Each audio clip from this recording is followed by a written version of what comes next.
ఇది అల్లా దృష్టిలో హరాం కదా.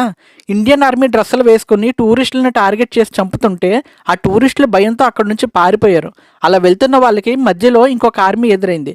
ఈసారి అది ఇండియన్ ఆర్మీ. అది తెలియక అక్కడున్న వాళ్ళంతా ఎంత భయాందోళనకు గురయ్యారో ఒకసారి ఈ వీడియోలో చూడండి.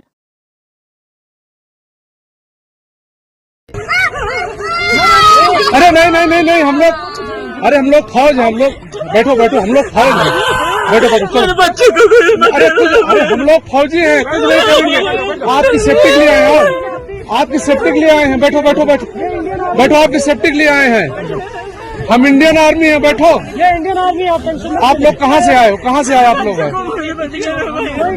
ఎంత బాధగా ఉందో కదా. పాపం వచ్చిన వాళ్ళు ఉగ్రవాదులు అయితే ఈ అమాయకులు వాళ్ళ మతం కాదు అని తెలిస్తే అరిచే లోపు చంపేస్తారేమో అన్న భయం వాళ్ళ కళ్ళల్లో కొట్టొచ్చినట్టు కనిపిస్తుంది. మనిషి జీవితంలో అన్ని రోజులు ఒకేలా